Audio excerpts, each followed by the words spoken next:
Assalamualaikum warahmatullahi wabarakatuh. Waalaikumsalam warahmatullahi wabarakatuh. Yang terhormat Ibu Mega Oktaria selaku Kepala Sekolah SDN 1 Tulungasahan, kepada Bapak Ibu Dewan Guru yang saya hormati dan saya banggakan.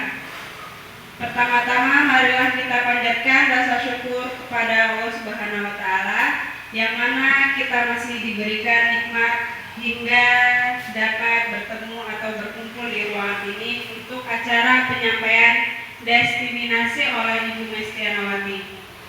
Adapun susunan acara pada pagi hari ini yaitu yang pertama pembukaan, yang kedua sambutan kepala sekolah, lalu yang ketiga penyampaian destinasi oleh Ibu Mestianawati, lalu yang terakhir yaitu penutup.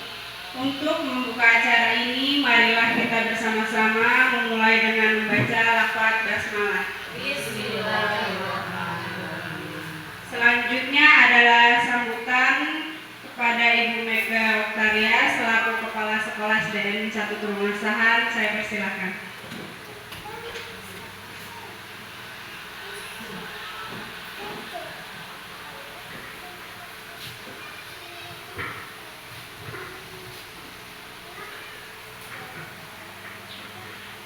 Assalamualaikum warahmatullahi wabarakatuh. Waalaikumsalam warahmatullahi wabarakatuh. Yang saya hormati Bapak Ibu Guru SDN 1 Tulungasahan.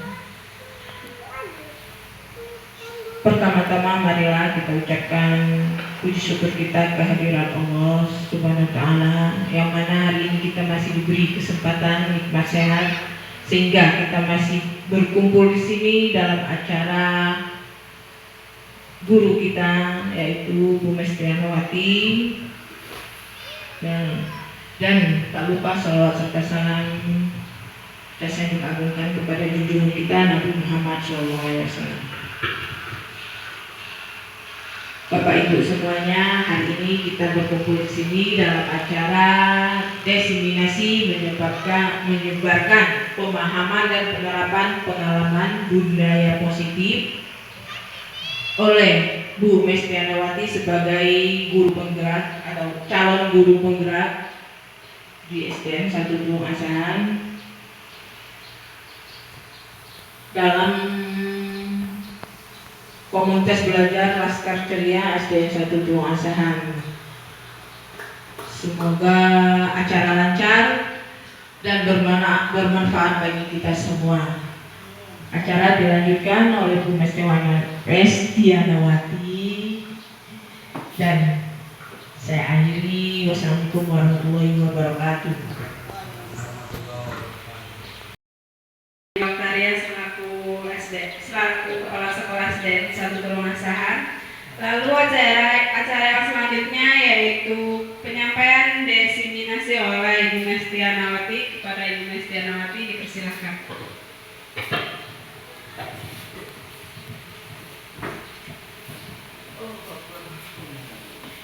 Baik, bismillahirrahmanirrahim. Assalamualaikum warahmatullahi wabarakatuh. Waalaikumsalam warahmatullahi wabarakatuh. Terima kasih waktunya sudah diberikan pada moderator kepada saya. Yang saya hormati Ibu Mega Oktaria SPD selaku Kepala Sekolah SDN 1 Tulungasahan. Yang saya hormati dan saya banggakan Bapak Ibu Dewan Guru SDN 1 Tulungasahan. Pertama-tama marilah kita selalu mengucapkan rasa syukur kita atas karunia Allah Subhanahu wa taala yang telah memberikan kita bermacam-macam kenikmatan, terutama nikmat iman dan Islam serta nikmat kesempatan sehingga pada hari ini kita bisa berkumpul di sekolah kita dalam acara yaitu komunitas belajar kita dalam keadaan sehat walafiat. Kedua kalinya sholat beriring salam tak lupa kita sanjungkan kepada junjungan kita Nabi Agung Muhammad Sallallahu Alaihi Wasallam, yang insya Allah kita semua adalah umatnya yang mendapatkan syafaat Dia bersama Nabi. Amin ya rabbal alamin. Yang selanjutnya Bapak Ibu, Bu Mega, saya mohon izin untuk berdiri di sini. Saya berdiri di sini bukan saya yang paling pintar, bukan saya yang paling hebat, bukan saya yang paling segala-galanya. Saya dalam program Guru Penggerak mendapatkan tugas yaitu di modul 1.4, yaitu untuk menyebarkan pemahaman dan penerapan pengalaman budaya positif. Jadi saya melakukan ini sekaligus selain untuk melaksanakan tugas saya juga ingin menyebarkan tentang pemahaman budaya positif di sekolahan kita. Mudah-mudahan ada sedikit yang bisa merubah di sekolah kita untuk menjadi yang lebih baik lagi. Sebelumnya di depan beliau Bapak Jarwono Sarjana Komputer. Beliau adalah fasilitator CGP Angkatan 10, tepatnya di kelas 1040 Kabupaten Tanggamus. Beliau berasal dari Lampung Barat. Kemudian beliau adalah Bapak Mediawan MPD. Beliau adalah selaku pengawas SD dan beliau juga sebagai pengajar praktik di Angkatan 10 CGP Kabupaten Tanggamus, yaitu di kelas 1040 B2. Kalau ini tidak perlu kenalan Bapak Ibu ya. Oke, kita langsung saja tentang budaya positif. Kata-kata budaya positif mungkin Bapak Ibu sering mendengar ya, pasti budaya positif. Ya. Budaya positif merupakan perwujudan dari nilai-nilai atau keyakinan universal yang ditetapkan di sekolah. Budaya positif dapat mendorong murid untuk mampu berpikir, bertindak, dan mencipta sebagai proses memerdekakan dirinya sehingga murid mampu mandiri dan bertanggung jawab. Konsep inti budaya positif terdiri dari beberapa bagian. Jadi konsep dari budaya positif ini ada 7 bagian Bapak Ibu. Ini yang sudah saya lakukan, mungkin Bapak Ibu tahu ya, kemarin itu saya sudah praktek membuat keyakinan kelas, membuat segitiga restitusi ya. Ternyata ini sangat bagus untuk kita budayakan di sekolah kita demi untuk perkembangan perubahan yang lebih baik lagi di sekolah kita. Yang pertama yaitu perubahan paradigma belajar, kemudian yang kedua disiplin positif, yang ketiga bahan dasar manusia, yang keempat motivasi perilaku manusia, yang kelima posisi kontrol guru, yang keenam keyakinan kelas, dan yang ketujuh adalah segitiga restitusi. Nah, Bapak Ibu, sebelum kita lanjutkan, di sini ada pertanyaan pemantik. Ya, pertanyaan pemantik yang pertama yaitu, apakah hukuman bisa mendisiplinkan anak? Silahkan Bapak Ibu, menurut Bapak Ibu bagaimana? Apakah hukuman ini bisa mendisiplinkan anak? Boleh Pak Aan, Pak Agus, atau Bu Nurul, atau Bu Mega? Baik, terima kasih telah diberi kesempatan untuk mencoba menjawab pertanyaan pemantik tentunya. Mudah-mudahan ketika ada pemantik dan itu tidak meleset dari apa pertanyaannya, bisa kita terapkan di sekolah kita. Yang pertama, saya mencoba apakah hukuman bisa mendisiplinkan anak. Jawaban saya atau menurut saya tergantung hukumannya seperti apa.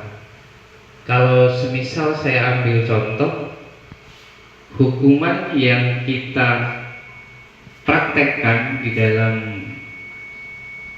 kegiatan KBM kita itu untuk memberi efek jera dan tidak menimbulkan luka pada fisik ataupun mental, itu menurut saya bisa diterapkan.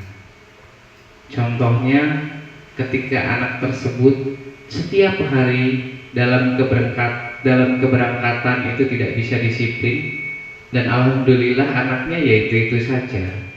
Saya di kelas mencoba mempraktekkan memberi hukuman efek jera, yaitu saya perintahkan untuk membersihkan lingkungan WC. Saat saya praktekkan, alhasil ya walaupun banyak sedikit dari temannya mungkin ada ya kata-kata yang makanya sih berangkatnya jangan siang terus, jatah kamu WC seperti itu. Alhasil besoknya agak berkurang itu jumlahnya yang terlambat. Itu sih kalau contoh dari saya, mudah-mudahan bisa dikembangkan oleh yang lain. Artinya kalaupun ada yang memang perlu, saya di kelas mencoba mempraktekkan memberi hukuman efek jera, yaitu saya perintahkan untuk membersihkan lingkungan WC. Saat saya praktekkan, alhasil ya walaupun banyak sedikit dari temannya mungkin ada ya kata-kata yang makanya sih berangkatnya jangan siang terus, jatah kamu WC seperti itu. Alhasil besoknya agak berkurang itu jumlahnya yang terlambat. Itu sih kalau contoh dari saya, mudah-mudahan bisa dikembangkan oleh yang lain. Artinya kalaupun ada yang memang perlu kasih hukuman tapi yang tidak berefek luka ataupun ke kepribadiannya. Itu aja. Terima kasih. Terima kasih. Tadi Pak menjelaskan bahwa hukuman bisa mendisiplinkan anak, tergantung hukumannya apa. Ya, kalau hukuman itu membina atau mendidik bisa ya. Kita pertanyaan yang kedua ya, karena satu itu dijawab, karena kita hanya habis nanti yang kedua nggak ada ya. Kita nanti yang kedua. Hukuman hak bisa membaca atau disiplin. Silakan. Terima kasih kepada Majelis SPDSI yang telah memberikan waktu untuk menjawab pertanyaan yang kedua. Di situ pertanyaannya yaitu pemberian hukuman dengan hal positif seperti membaca atau membersihkan halaman itu apakah dapat mendisiplinkan anak? Nah, jawaban saya yaitu dapat ataupun bisa. Karena semisal itu kan di situ sudah tertera ya bahwa membaca, hukuman sejenis membaca dan membersihkan halaman itu hal positif, kecuali kalau hukumannya itu bersifat memukul anak ataupun suruh keliling lapangan 100 kali sehingga anak itu pingsan, itu bukan merupakan hukuman yang positif. Jadi membaca, bisa saja seorang guru itu memberikan hukuman membaca karena apa? Semisal contoh, si anak tidak mengerjakan PR dan tidak hanya sekali 2 kali. Nah, di situ boleh untuk memberikan efek jera kepada siswa tersebut, anak tersebut kita beri hukuman membaca. Boleh membaca itu 1 lembar, boleh 2 lembar sampai 5 lembar boleh. Artinya setelah anak itu dihukum membaca menurut dia terlalu banyak, maka anak tersebut kan akan, oh iya capek loh Bu, baca banyak itu Bu.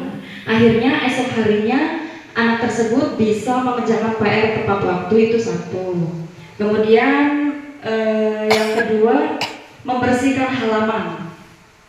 Itu biasanya seorang guru menghukum anak untuk membersihkan halaman tidak jauh-jauh dari penjelasan Pak Ananto tadi, bahwa biasanya anak tersebut itu piket, misal di hari Senin dia piket. Nah, anak tersebut tidak menjalankan piket itu dengan tepat waktu ataupun berangkatnya jam 8, padahal piket itu hari Senin harusnya jam 6:30 ataupun jam 7 itu sudah berada di sekolahan. Nah, itu boleh seorang guru menghukum anak tersebut untuk membersihkan halaman supaya apa? Memberikan efek jera kembali lagi kepada anak tersebut agar esok harinya ataupun Senin depan dia datang tepat waktu. Jadi hukuman positif membaca dan membersihkan halaman itu tidak masalah karena itu membangun disiplin anak tersebut supaya dapat mengerjakan tugasnya dan kewajibannya tepat waktu. Itu saja. Terima kasih Bu Mesti Anawati. Saya kembalikan ke Ibu Mesti. Oke, terima kasih Bu Nujul. Masih sama ya jawabannya dengan Pak Haranto bahwa memberikan hukuman itu bisa mendisiplinkan anak ya. Yang ketiga, memberikan penghargaan. Apakah dapat meningkatkan motivasi belajar anak? Memberikan penghargaan. Silakan Pak Agus. Penghargaan itu bermacam-macam ya. Baik, terima kasih kepada Istiwati. Baik, di sini saya akan belajar menjawab tentang pertanyaan yang ketiga, yaitu memberikan penghargaan. Apakah dapat meningkat motivasi belajar? Itu sangat positif menurut saya. Karena apa?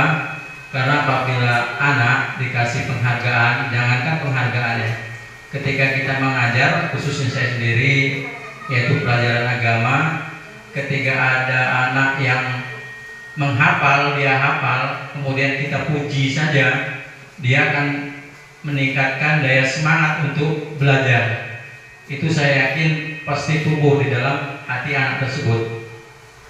Karena sudah saya terapkan untuk menghafalkan untuk pelajaran agama, kemudian dia hafal, terus saya puji. Nah ini contohnya seperti si Yudis misalkan ya, itu di kelas 5. Anaknya rajin, pinter, dan rajin juga dalam menghafal. Kemudian dia akan semangat, sehingga ketika belum selesai waktunya dalam dikasih hafalan, dia sudah hafal banyak. Itu salah satu motivasi di dalam memberikan penghargaan. Itu sudah ada pujian saja dia sudah sangat termotivasi, apalagi kita kasih penghargaan seperti ketika anak penaikan kelas, siapa yang ranking 1 dapat hadiah buku 3 misalkan, yang juara 2 dapat buku 2, dan yang juara 3 dapat buku 1. Itu juga akan menambah motivasi anak, dan yang lainnya juga akan terpikir, oh kenapa si A itu dapat buku kok saya tidak? Berarti saya akan bersaing di dalam belajar. Saya yakin itu bisa untuk meningkatkan motivasi anak. Itu saja dari saya. Saya akhiri. Wassalamualaikum warahmatullahi wabarakatuh.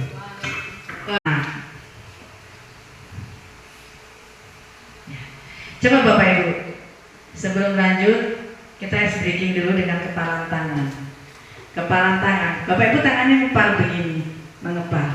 Nah, ini kebetulan ada 2 pasang. Bapak Ibu apa ya bisa? Sut jreng gitu loh, sut jreng. Nah, nanti yang menang itu yang punya enggak sini begini. Nah, tring gitu. Menang atau kalah itu lawannya. Yang menang adalah yang menggenggam tangannya, seolah-olah Bapak Ibu itu menggenggam sesuatu yang sangat berharga dalam hidup Bapak Ibu. Itu nggak bisa lepas dari hidup Bapak Ibu. Harus Bapak Ibu pertahankan di dalam tangan Ibu. Nah, tugasnya yang kalah, rayulah mereka gimana caranya supaya bisa membuka. Yang pegang itu kalau diambil, yaitu adalah bagian hidup Bapak Ibu. Sangat penting dan sangat berharga. Jadi Bapak Ibu genggam di dalam diri Bapak Ibu. Tugasnya kalah rayu. Coba siapa yang bisa merayu untuk membukakan? Boleh dengan cara dirayu, boleh dibentak, boleh di. Oh, tadi contoh ya. Jadi ya, gimana? Apakah ada yang bisa merayu? Boleh. Kalau story nggak apa-apa pakai. Silakan rayuannya boleh dirayuin aja. Mau dirayu apa dipaksa bagaimana? Mau pegang nggak ya jalan langsung. Gimana caranya? Kira-kira bisa nggak? Enggak. Nanti di video aja bareng kan kelihatan dari sana. Bagus. Iya. Saya tahu yang di dalam genggaman Pak Agus itu memang apa-apa yang memang punya milik Pak Agus yang tidak bisa diberikan ke orang lain. Saya pun tidak memintanya Pak Agus, tapi coba saya pengen melihat saja.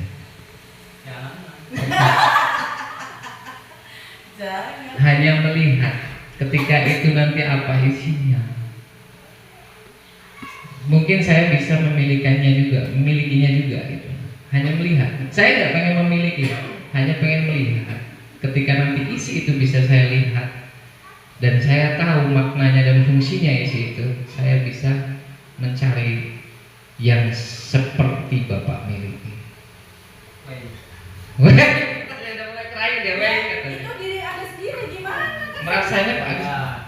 Ini saya kasih biar kita sama-sama belajar di dalam menuntut ilmu ini ada yang sedikit.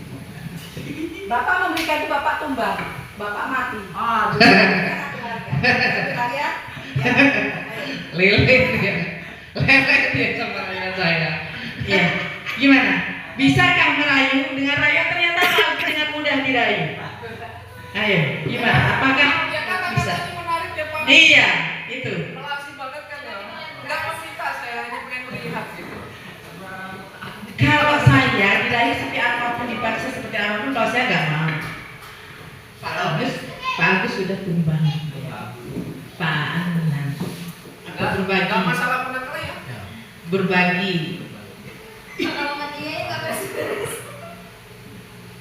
Waduh, belum tadi tepuk loh. Bu Nuzul.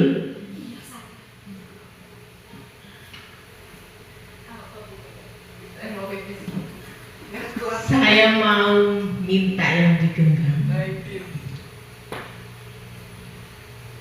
Itu buat saya saja. Ya nggak boleh dong, orang ini punya saya berharga ini. Susah ini jawabannya.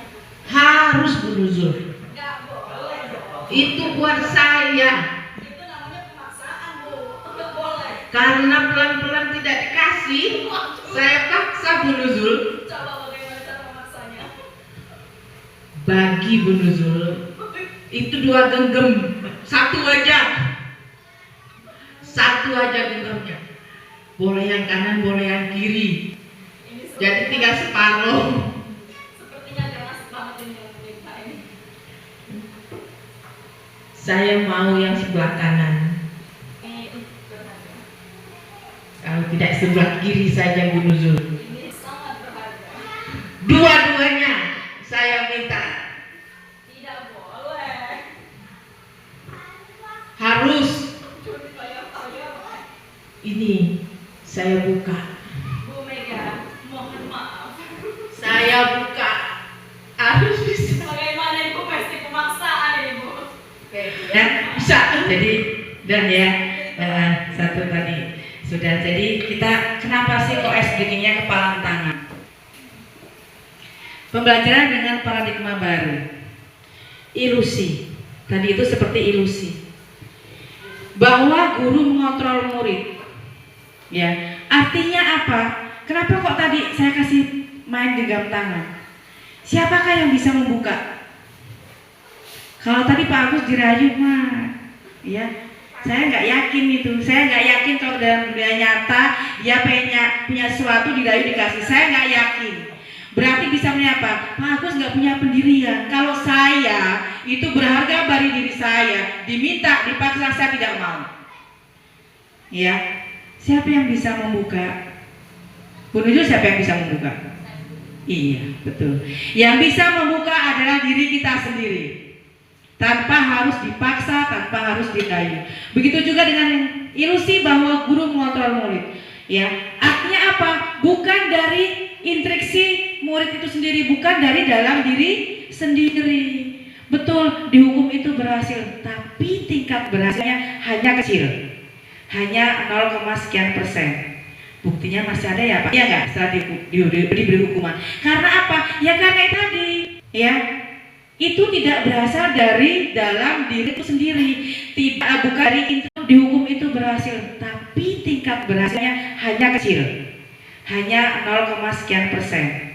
Buktinya masih ada ya Pak? Iya nggak? Setelah diberi hukuman. Karena apa? Ya karena tadi, ya itu tidak berasal dari dalam diri itu sendiri, tidak, bukan dari instruksi dari murid. Dari apa? Dari ilusi kita mengontrol murid. Kan kita yang mengontrol. Kita kasih hukuman, kita kasih penghargaan terus. Biar saya dapat duit, biar saya dapat penghargaan dari Agus. Gitu. Tidak dari dalam diri dia sendiri. Ya, jadi gimana? Kok bisa itu terayu? Ya itu tadi goyahnya pendirian dalam diri kita. Ya. Berhasil memang hukuman tetapi kurang maksimal. Kemudian yang kedua, bahwa penguatan positif efektif. Ya, penghargaan itu ya, salah maaf tulisannya karena ngantuk-ngantuk. Penghargaan itu hukuman. Penghargaan, kalau penghargaan boleh dilakukan, kalau sering-sering boleh. Karena ada anak murid yang mendapatkan jabut mengharapkan tersebut. Ya, tidak boleh Bapak Ibu kita sering saya seperti itu, ya kasih dia bermaju. Tapi selanjutnya tidak tanam pada diri dia sendiri. Dia hanya apa? Iya, hanya mengharapkan imbalannya penghargaan dari kita saja. Misalnya rapat 6 bulan sekali ya, dikasih 6 bulan sekali itu bisa ya.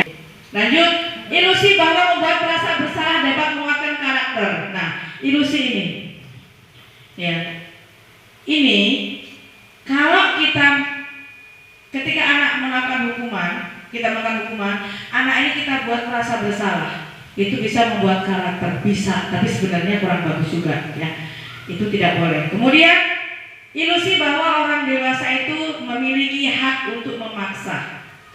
Kita orang dewasa memiliki hak untuk memaksa, iya tidak? Kadang kita sering memaksakan hak kita kepada anak didik kita. Ya. Pembelajaran dengan paradigma merupakan pembelajaran yang dirancang berdasarkan sisi pelajaran berdiferensiasi, sehingga peserta didik belajar sesuai kebutuhannya berdasarkan tahap perkembangan sesuai teori psikologi modern untuk mewujudkan profil pelajar Pancasila. Ini yang sedang digemborkan oleh kurikulum Merdeka, yaitu pembelajaran berdiferensiasi. Sudah melaksanakan Pak Ananto ya, karena Pak Ananto sudah kurikulum Merdeka. Ya, tinggal pelaksanaannya monggo untuk melaksanakan pembelajaran berdiferensi, ya, berdiferensiasi. Angel banget. Ya. Menurut Bapak Ibu, apakah makna dari kata disiplin? Pernahkah menerapkan kedisiplinan di kelas? Silahkan. Ya nggak apa-apa, gantian lagi karena orangnya itu aja ya. Baik, coba menjawab. Menurut Bapak Ibu, apakah makna dari kata disiplin? Pernahkah penerapan kedisiplinan di kelas? Tentu setiap hari itu ya. Ya jawabnya setiap hari. Kalau pernahkah? Udah cukup kan ya? Iya. Ya pernah. Sering banget. Karena gini Bu, saya pengen menyikapi yang nomor 1 tadi yang sebelumnya ini keluar ya Bu ya. Itu yang menanamkan pada diri anak itu supaya dia bersadar dengan dirinya sendiri, oh bahwa ini tugas saya loh gitu, bahwa ini tugas kita bersama gitu. Nah itu Bu yang susah. Kalau enggak kita misalnya sambil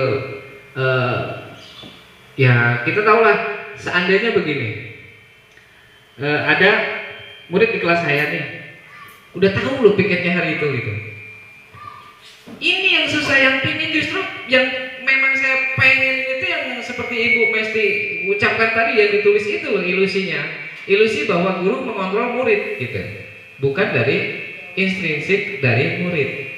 Pengen saya ya begitu, tapi susah benar. Ketika ada saya datang, baru mereka bergerak. Nah ini gimana caranya kita bersama gitu kan? Ayo bareng-bareng mewujudkan murid-murid yang punya sifat seperti ini. Oke lah, mungkin dari Bu Mesti dulu, nanti kami ini di belakang yang mengikuti caranya Bu Mesti seperti apa gitu. Kami mengiblat lah gitu pada Bu Mesti yang memang duluan memahami atau belajar tentang gimana caranya memahami intrinsik dan dari murid itu. Terus kalau jawabannya yang tadi sangat sering Bu kedisiplinan itu di kelas. Terima kasih. Baik, terima kasih Pak Aan, masih di sini ya kembali. Ilusi bahwa guru mengontrol murid itu kita lakukan saya sendiri seperti itu. Untuk seperti ini itu memang butuh perjuangan Pak. Gak sehari, 2 hari, 3 hari dan kita sebagai guru atau pendidik kita tidak boleh bosan ya. Menumbuhkan rasa intrinsik ya, rasa bahwa oh anak itu sadar diri lah. Ini tugas saya, ini saya. Itu bukan perjuangan yang sebentar, tapi perjuangan yang sangat luar biasa. Seperti ketika di kelas 5 menggunakan pembelajaran menggunakan proyektor. Kalau sekarang kan saya enak. Nah, ini pasang. Tanpa saya suruh kalau saya sudah bawa proyektor, Bu dipasang, iya, mereka akan langsung memasang karena sudah apa? Sudah tertanam di dirinya, ya. Jadi tetap Pak, kita nggak boleh nyerah, ya. Apalagi di kurikulum Merdeka nanti tahun depan sudah 4 kelas, ya. Kita melaksanakan pembelajaran yang berdiferensiasi, mulai kita tanamkan budaya positif di sekolah kita, ya, dari kecil, dari kelas masing-masing. Insya Allah akan membudaya di kelas kita, di sekolah kita, dan menjadi salah satu aset di sekolah kita. Iya. Gitu. Bahkan sampai saya begini Bu, ke anak kelas 4 itu saking jengkelnya juga. Jadi sampai saya bawa ke, nah disitulah kata saya nilai. Oke, di sini adalah satu titik perjuangan kita sebagai guru, sebagai pendidik. Di situ kita harus bagaimana caranya mengubah paradigma baru, ya. Itu dulu. Ini setelah saya mempelajari ini, ayo kita rubah. Ini pembelajaran paradigma baru. Kita ubah bagaimana mengset anak didik kita agar mereka sadar akan tanggung jawabnya untuk melaksanakan kedisiplinan. Oke, disiplin positif. Disiplin berasal dari bahasa Latin, artinya belajar atau mencapai tujuan tertentu jangka panjang. Dalam disiplin ada nilai-nilai kebajikan yang harus dicapai sebagai guru saat ini sesuai dengan yang ingin dicapai oleh pemerintah, yaitu profil pelajar Pancasila. Disiplin positif biasa pembiasaan hal baik mencakup sikap atas seluruh warga di sekolah, terutama bagi murid agar dapat berkembang menjadi pribadi yang kritis dan bertanggung jawab. Sebagai pendidik, tujuan kita adalah menciptakan peserta didik yang memiliki disiplin diri sehingga mereka berperilaku mengacu kepada nilai-nilai kebajikan universal dan memiliki motivasi dalam diri untuk menuju perubahan perilaku ke arah yang lebih baik. Selanjutnya yaitu kebutuhan dasar manusia. Kebutuhan dasar manusia merupakan sesuatu yang kita lakukan untuk mendapatkan apa yang kita inginkan. Seluruh tindakan yang kita lakukan memiliki tujuan. Semua usaha terbaik yang kita lakukan agar kebutuhan dasar dapat terpenuhi dengan baik. Ini Bapak Ibu. Kebutuhan dasar manusia itu ada 5. Ya, ada 5. Pertama apa? Bertahan hidup. Kebutuhan kita itu yang pertama itu tentang bertahan hidup. Dari apa saja? Di yang pertama ini bertahan hidup, di situ yang kita butuhkan untuk bertahan hidup adalah makanan, kemudian pakaian, tempat tinggal, keamanan dan kesehatan. Ya, ini yang pertama ya, untuk kebutuhan dasar manusia. Kemudian yang kedua, kasih sayang dan rasa terima. Rasa diterima, dipedulikan, berbagi, kerjasama, dan menjadi bagian dalam kelompok. Yang ketiga, penguasaan, harga diri, keinginan untuk dianggap, memimpin, berprestasi, diakui, dan didengar. Yang keempat, kebebasan, mandiri, memiliki pilihan, mencoba hal baru, dan mampu mengendalikan arah dirinya. Yang kelima, yaitu kesenangan, bermain, humor, antusias, dan tertawa. Bapak Ibu, betul ini ya, betul kan ini 5? Kalau salah berarti dari sana yang salah. Ya, kebutuhan dasar manusia ada 5. Lanjut. Iya, sesuai. Kemudian motivasi perilaku manusia. Ini motivasinya. Yang pertama yaitu hukuman. Tidak terencana atau tiba-tiba. Yang kedua, murid tidak tahu apa yang akan terjadi. Tidak tahu, yang kurang. Kemudian yang ketiga bersifat satu arah. Yang keempat berupa hukuman fisik atau psikis. Konsekuensi terencana atau disepakati sesuai peraturan. Kalau konsekuensi, kalau hukuman itu biasanya tanpa kita rencanakan, tanpa kita ada kayak kesepakatan kelas ini ada konsekuensinya. Kalau dia tidak mengerjakan PR, masuk ke dalam tidak bertanggung jawab, maka konsekuensinya sudah ada. Yang kedua, murid tetap dibuat tidak nyaman. 3, sikap guru selalu memonitor murid. Yang ketiga, restitusi. Proses menciptakan kondisi bagi murid untuk memperbaiki kesalahan. Kemudian yang kedua, proses kolaboratif yang mengajarkan murid untuk mencari solusi sendiri. Yang ketiga, kita itu 5 posisi kontrol kita. Jadi, mohon maaf, ini tulisannya ada yang tertinggal ya, seperti penghukum kurang M. Ini terus terang. Ini bukan hilang Pak, ini di bawah pengaturannya ya, setelah hilang hilang. Iya, jadi bisa nanti diperbaiki ya. Jadi 5 posisi kontrol guru, kita sebagai guru itu harus punya ini. Ya, harus ada ini. Iya. 5 posisi kontrol guru. Yang pertama penghukum, gambarnya penghukum hitungannya. Ini saya paling senang Bapak Ibu, paling asik kalau sudah main seperti ini cari gambar apa yang lucu ya gitu. Cari gambar apa yang lucu yang bagus gitu ya. Dan Bapak Ibu mulai besok coba bikin video pembelajaran menggunakan media Canva. Jadi ketika kita ngajar, kita nggak teriak-teriak, setelin aja video, itu suara kita di dalam gitu loh. Dikasih gambar-gambar yang menarik, mudah kok gambar, banyak gambar yang menarik. Anak pasti nanti kerasan, iya, anak pasti nanti setelah itu mereka suruh nyimak pelajarannya apa gitu. Oke, 5 posisi kontrol guru. Yang pertama yaitu sebagai penghukum. Yang kedua, pembuat merasa bersalah murid bila guru berbicara seperti itu saat muridnya terlambat. Ya, hasilnya kemungkinan murid akan ya mendendam dan bersifat agresif. Ya, bisa jadi sesudah kembali duduk, murid itu marah dan mencoret-coret hasil buku dia, bahkan bisa mencoret meja tulisnya. Ya, buruk lagi, sepulang sekolah, murid melihat gurunya pakai motor ya, atau melihat di motornya, maka akan menggores kendaraan kita menggunakan paku. Yang kita takutkan kalau kita sebagai penghukum. Ya. Kemudian, kalau kita pembuat merasa bersalah, bagaimana kalau pembuat merasa bersalah itu? Nada suaranya memelas, halus, sedih. Bahasa tubuhnya merapat kepada anak sambil lesu, ya. Adi, kamu ini bagaimana ya? Kamu sudah berjanji dengan ibu tidak akan terlambat lagi. Kamu kenapa ya? Senang sekali mengecewakan ibu. Ibu benar-benar kecewa sekali. Ya. Bagaimana perasaan murid bila ibu seperti itu? Ya, hasilnya murid akan merasa bersalah.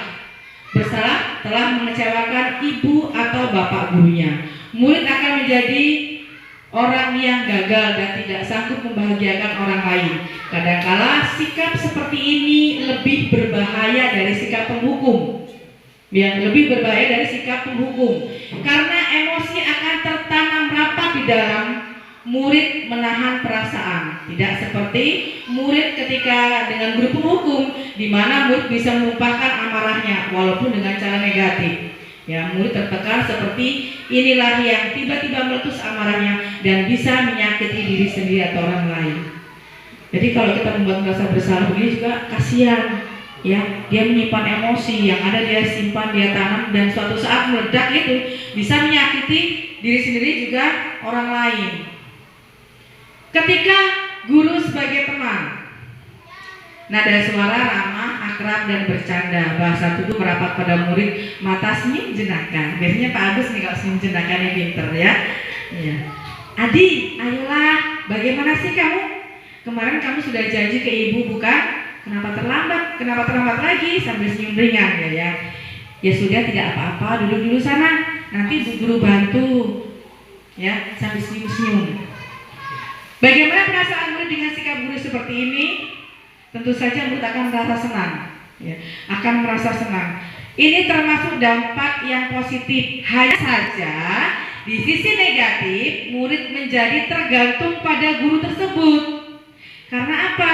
Bila ada masalah, ya, dia merasa bisa mengandalkan guru tersebut. Akibat, ya, dari posisi teman. Hanya akan berbuat satu bila yang menyuruh adalah guru tersebut, dan belum tentu berlaku sama dengan guru atau orang lain. Ini seperti tadi Pak Adi bilang, saya berproses sebagai teman. Mereka mengandalkan, iya Bu Mesti kalau belum datang, ketika Bu Mesti datang nih, ya ini masuk di sini Pak. Tadi makanya nggak saya tanggapan yang dibilang di depan tuh ada semua di belakang-belakang. Jadi seperti ini ya. Efek bagus negatif ini anak jadi ini ya. Tapi negatifnya ini dia merasa apa? Bergantung pada guru. Belum tentu dia akan merasa seperti itu dengan guru yang lainnya. Itu ya, ini posisi kontrol sebagai teman. Kemudian pemantau. Sebagai pemantau, nada suaranya itu datar, kemudian bahasa tubuhnya formal. Adi, tahukah kamu jam berapa kita memulai? Tahu Pak. Kamu terlambat 15 menit. Apakah kamu sudah mengerti konsekuensi yang harus dilakukan? Sudah terlambat? Paham Pak, saya harus tinggal di kelas saat istirahat nanti dan mengerjakan tugas tinggalan saya. Ya benar, pada saat jam istirahat kamu tidak tinggal di kelas untuk menyelesaikan tugas yang tertinggal tadi. Saya tunggu. Bagaimana perasaan murid diperlakukan seperti ini? Ya, ini murid memahami konsekuensi yang harus dijalankan karena telah mendengar salah satu ya peraturan sekolah. Ya, guru tidak menunjukkan suatu emosi yang berlebihan, menjadi marah atau merasa berbuat salah. Murid tidak nyaman yaitu harus tinggal kelas pada waktu jam istirahat dan mengerjakan tugas. Guru tetap harus memantau pada saat mengerjakan tugas di jam istirahat karena murid tidak mungkin ditinggal seorang diri. Ini sebagai pemantau. Tapi kasihan juga Bapak Ibu ya, waktunya dia istirahat, harus istirahat di luar. Mereka harus tunggu di luar, ya harus di dalam kelas mengerjakan tugas.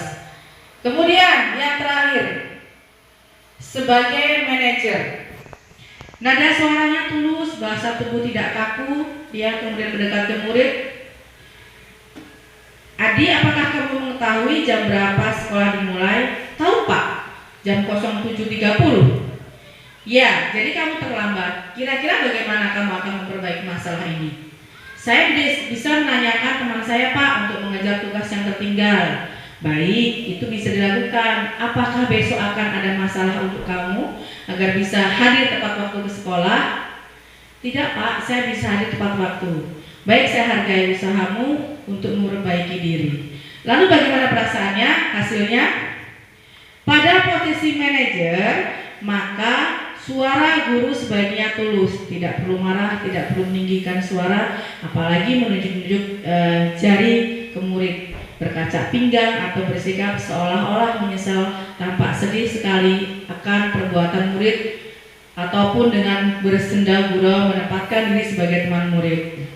Fokus pada murid bukan untuk membahagiakan guru atau orang tua. Murid sudah mengetahui adanya suatu masalah dan sesuatu perlu terjadi. Bila guru mengambil posisi pemantau, guru akan melihat apa konsekuensinya, apa peraturannya. Namun pada posisi manajer, guru akan mengembalikan tanggung jawab pada murid untuk mencari jalan keluar permasalahannya, tentunya dengan bimbingan guru. Tidak bisa kita melepaskan, harus kita bimbing. Nah, biar agak kendor, ice breaking dulu Bapak Ibu. Dari dua gambar.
Bedanya kalau kita membuat keyakinan kelas itu hanya ada di dalam masukan saja, ya di dalam kita aja ya.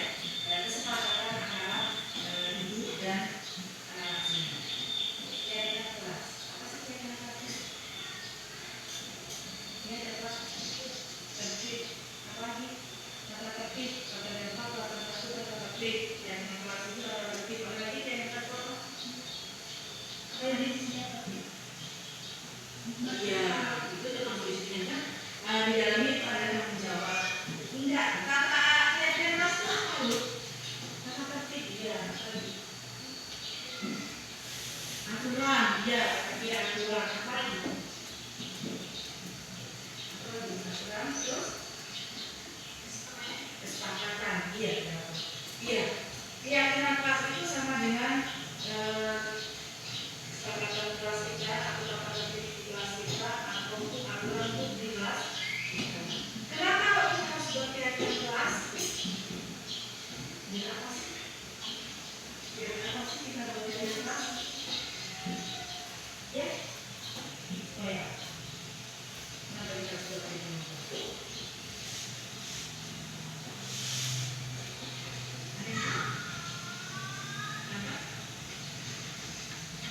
Ya, supaya kelasnya nyaman. Ada lagi? Siapa bilang supaya kelasnya nyaman? Gimana? Enggak tahu. Yang bisa nyanyi. Oke, kelas semangat ya. Kita terus semangat dulu ya. Iya, hari ini dari kelas semangat dari pagi sarapan enggak? Enggak. Kenapa enggak sarapan? Kita belum bangun. Iya, maka sekolah yang enggak semangat kalian karena ada yang belum sarapan hari ini. Kita terus semangat dulu ya. Seperti biasanya ya. Terus semangat.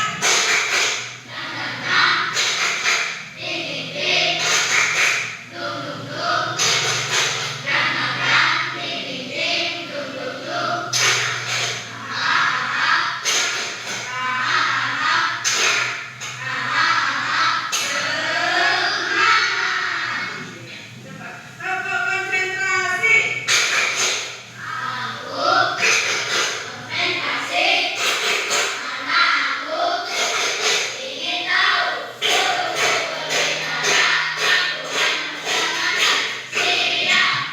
Konsentrasi, dan semangat.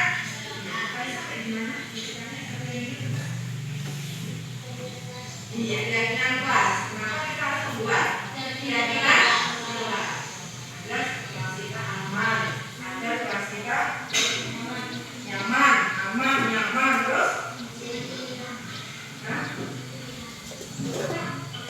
enak dilihat. Kenapa enak dilihat? Orang-orangnya punya keyakinan kelas yang dilakukan bersama ya. Apalagi jadi tertib ya, tertib dan mempunyai rasa tanggung jawab. Jadi keyakinan kelas itu adalah kesepakatan antara ibu guru juga dengan murid. Kita buat, kelas kita ini mau kita buat seperti apa? Ya, yang buat siapa ya kita? Dari kita untuk kita. Dari apa tadi itu kewajiban dan tidak kenapa? Karena itu sudah menjadi kesepakatan ya, sudah menjadi peraturan kelas kita ya. Jadi kalau kita melakukan hal itu, oh iya ya, tidak boleh ya, tidak boleh belajar ya. Kita harus begini ya. Kita sudah buat kesepakatan kelas kita ya. Iya tidak? Ya. Jadi coba ini kenapa? Ada apa? Ada yang sakit? Kursinya? Ya Allah, kursinya banyak dokter ya. Kali ini ya kita selanjutnya kita akan membuat apa tadi? Keyakinan kelas. Kita tahu ya keyakinan kelas ya. Nah sekarang kita akan membuat satu anak satu ya. Tapi saat membuat keyakinan kelas kita tidak boleh menggunakan kalimat negatif. Kita harus menggunakan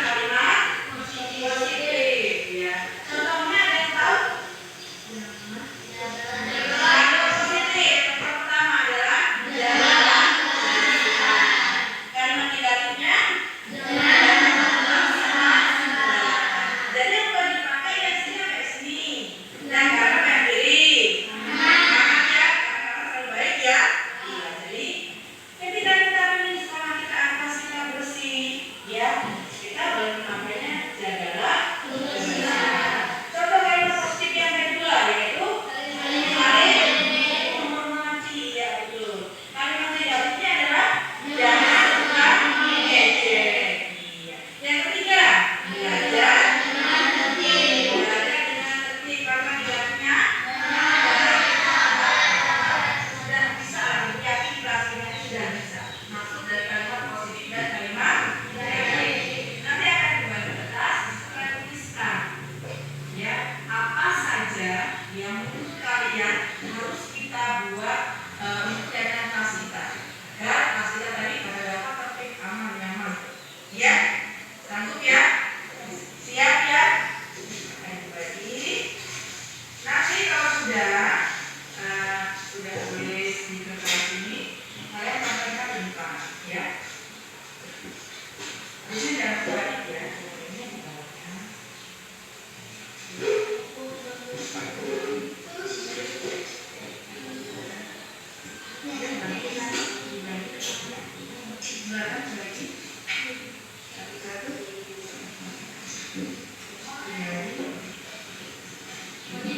Jalannya di bawah ya.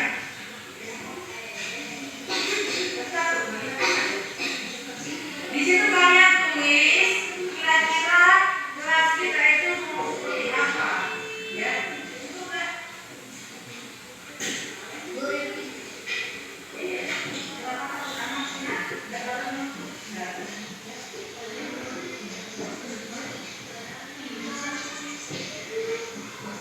Tulis di perannya di bawah ya. Yang di bawah ya.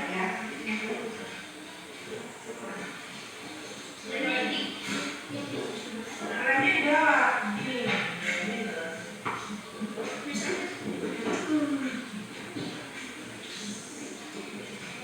Sudah sini. Nah, yuk silakan kalian tulis silakan yang kelas yang seperti apa yang kalian inginkan. Ya, kalian tulis seperti apa? Kalian tulis di situ. Nanti kalian tempelkan di depan. Kita seleksi nanti. Ya, silakan ditulis.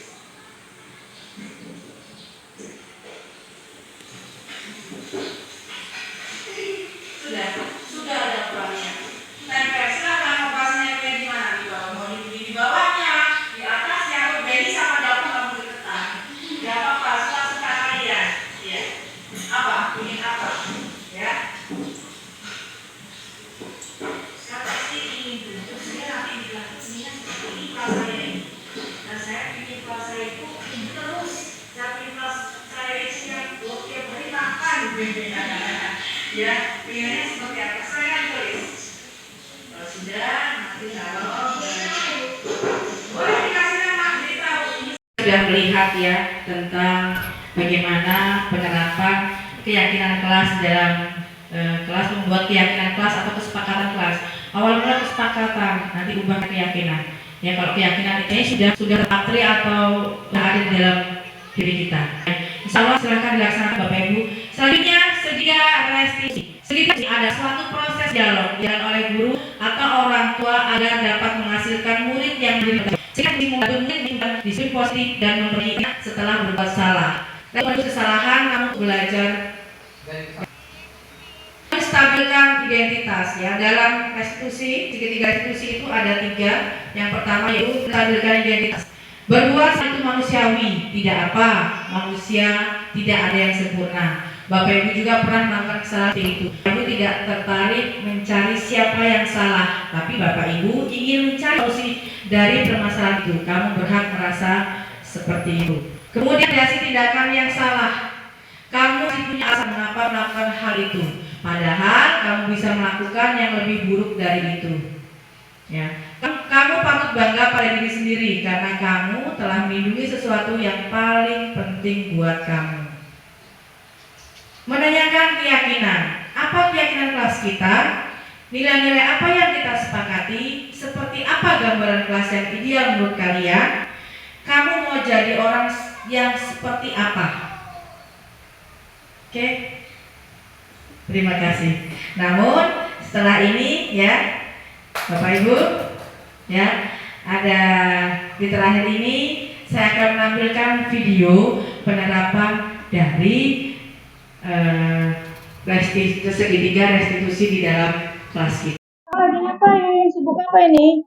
Lagi mengerjakan PR matematika, Bu. Lagi mengerjakan PR matematika? Iya, Bu. Baru dikerjakan sekarang? Iya, Bu. Yuk, kita ke depan dulu sebentar ya. Nah, Dava kan tidak mengerjakan PR matematika hari ini ya? Tidak apa-apa ya. Kamu bukan satu-satunya anak yang tidak mengerjakan PR ya. Kemarin-kemarin ada juga teman-teman kamu yang tidak mengerjakan PR, ya kan? Iya, Bu. Nah, kamu kan tidak mengerjakan PR ya. Itu sudah melakukan kesalahan bukan? Iya, Bu. Iya, sudah melakukan kesalahan ya. Nah, sekarang gue mau tanya, kenapa kok Dava tidak mengerjakan PR? Pasti ada alasannya. Kenapa coba? Kemarin sepulang sekolah saya mengikuti lomba di TPQ. Bu. Jadi kelelahan dan tidak mengerjakan PR. Jadi begitu alasannya bahwa Dava kelelahan ya. Terus Dava langsung tidur. Tapi tadi bangunnya kesiangan tidak? Enggak, Bu. Enggak. Berangkat sekolahnya terlambat tidak? Tidak, Bu. Tidak. Kamu sudah melakukan hal yang baik ya, karena tidak terlambat ke sekolah. Tetapi dari kesalahan yang Dava lakukan tadi, yaitu Dava sudah melanggar keyakinan kelas. Benar tidak? Ya, Bu. Iya. Iya.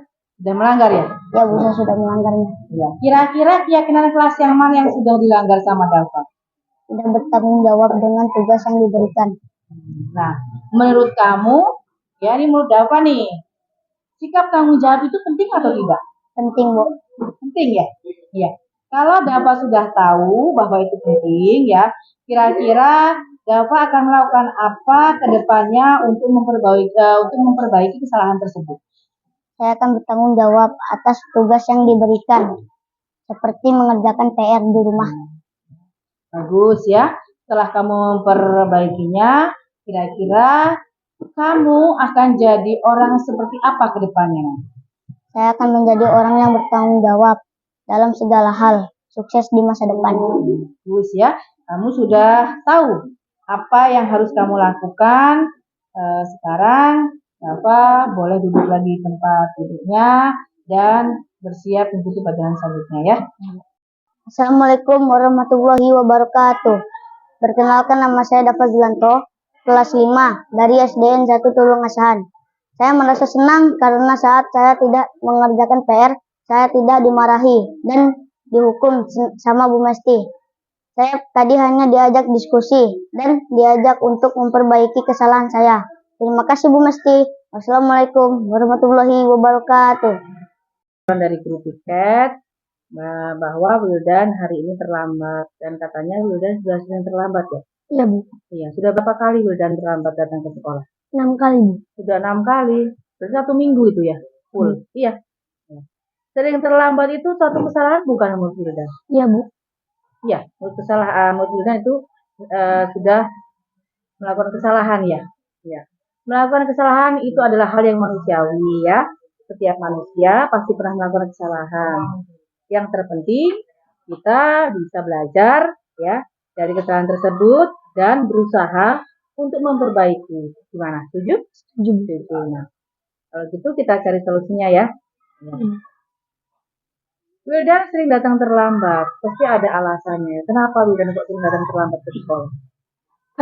Karena saya sering begadang, Bu. Begadang? Iya. Kenapa kok begadang? Main game, Bu. Main game? Sampai jam berapa kok main game? Sampai jam 2, Bu. Sampai jam 2. Jadi gitu ya. Alasan Wildan itu karena begadang sampai malam, main game, jadi bangunnya kesiangan. Iya. Kalau begitu, Wildan tahu tidak keyakinan kelas yang sedang kita sepakati bersama? Ya, Bu, bilang tahu. Tahu ya. Sering datang ke sekolah terlambat, itu melanggar keyakinan kelas yang sudah kita buat tidak? Iya, Bu. Iya, sudah melanggar ya. Berarti kalau menurut Wildan itu melanggar keyakinan kelas, ya. Keyakinan kelas apa yang sudah dilanggar oleh Wildan? Disiplin, Bu. Disiplin. Iya, betul sekali ya. Menurut Wildan, disiplin itu penting tidak sih? Penting, Bu. Penting. Ya. Karena membuat saya datang ke sekolah dan tepat waktu dan lebih menghargai waktu. Betul ya, menghargai waktu itu penting ya, dan sangat bermanfaat untuk kita semuanya ya. Seperti kita dapat menghargai orang-orang di sekitar kita ya, mempermudah pekerjaan, dan kita juga bisa melatih rasa kepedulian ya. Ya Bu, saya menyesal karena saya sering datang terlambat.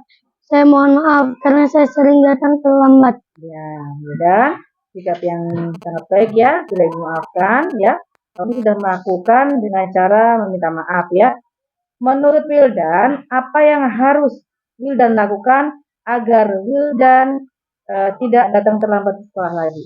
Saya akan tidur lebih awal dan tidak begadang sambil bermain HP lagi agar tidak datang terlambat masuk ke sekolah. Iya, baik ya. Wildan sudah menemukan solusinya ya. Dan ibu akan bekerja sama dengan orang tua Wildan ya, agar Wildan tidak datang lagi terlambat sekolah ya. Sekarang silahkan Wildan kembali ke kelas ya untuk mengikuti pelajaran selanjutnya. Terima kasih Bu. Ya. Sama-sama ya.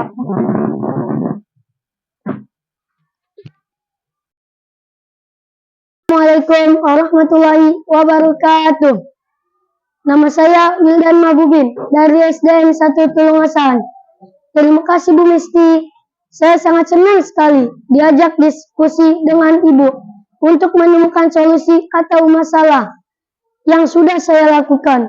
Saya tidak akan begadang sambil main HP lagi. Saya tidak akan datang terlambat sekolah. Terima kasih Bu Misti. Wassalamualaikum warahmatullahi wabarakatuh. Saya Pratiana Fikri dari SDN 1 Tulungasahan. Saya merupakan teman sejawat dari Ibu Mestianawati. Saya tadi melihat Ibu Mestianawati menyelesaikan masalah murid dengan menggunakan langkah segitiga restitusi. Dengan menggunakan langkah tersebut, membuat karakter anak menjadi lebih kuat, serta memberikan kesempatan kepada anak untuk melakukan disiplin positif. Semangat buat Ibu Mestianawati dalam pendidikan guru penggeraknya. Wassalamualaikum warahmatullahi wabarakatuh. Assalamualaikum warahmatullahi wabarakatuh. Saya Agus Susilo dari SDN 1 Tulungasahan. Saya rekan sejawat dari Ibu Mestianawati. Saya tadi sudah melihat Ibu Mestianawati sudah menyelesaikan permasalahan murid dengan menggunakan segitiga restitusi. Langkah ini sangat efektif dan sangat efisien dan memberikan ruang kepada murid agar menganalisa dan mencari solusi yang ada. Terima kasih buat Bu Mestianawati dan selalu semangat. Wassalamualaikum warahmatullahi wabarakatuh.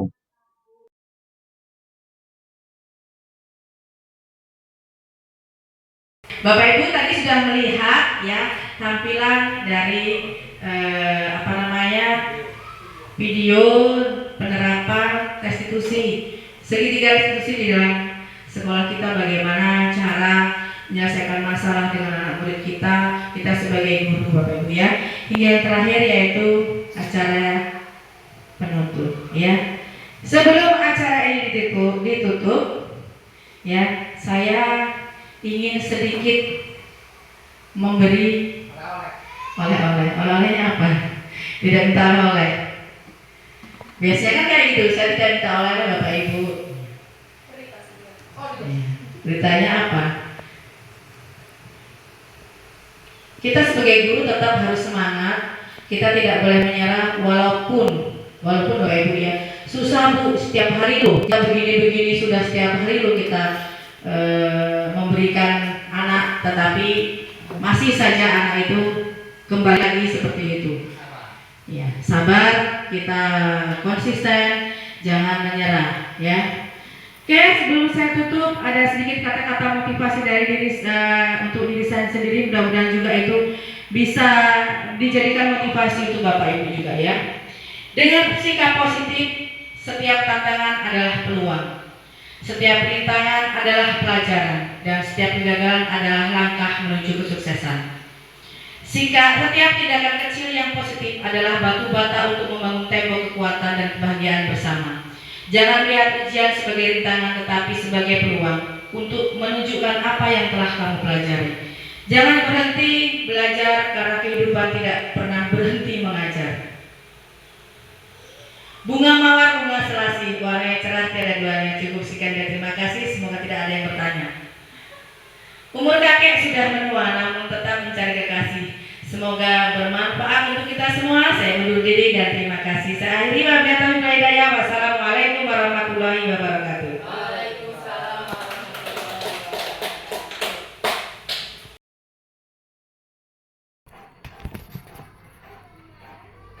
Assalamualaikum warahmatullahi wabarakatuh. Saya Mega Oktaria SPD selaku Kepala Sekolah SDN 1 Tulung Asahan, tempat di mana Ibu Mestianawati mengajar. Saya bangga dengan Bapak Ibu Guru SDN 1 Tulung Asahan yang mempunyai kinerja, etos kerja yang tinggi. Khususnya, saya bangga kepada Ibu Mestianawati yang masuk menjadi guru penggerak, bergerak, tergerak, dan menggerakkan. Diseminasi pengimbasan yang dipaparkan oleh Ibu Mestianawati merupakan aksi nyata dalam program guru penggerak. Mudah-mudahan pengimbasan ini dapat permanen. Jangan seperti magnet yang apabila ditinggal magnet pemandunya akan hilang kemagnetannya, tetapi bersifat permanen di mana walaupun sudah hilang pengimbasannya akan tetapi magnet itu akan terus permanen. Mudah-mudahan diseminasi yang sudah disampaikan oleh Ibu Mestianawati akan menjadi contoh serta motivasi oleh Bapak Ibu Guru di SDN 1 Tulung Asahan dan juga terhadap anak-anak peserta didik yang tentunya nanti akan menjadi lebih disiplin dan dapat meningkatkan prestasi belajarnya. Demikian yang bisa saya sampaikan. Selamat kepada Ibu Mestianawati sudah menyampaikan diseminasinya dengan baik dan lancar. Cukup sekian dari saya. Wassalamualaikum warahmatullahi wabarakatuh.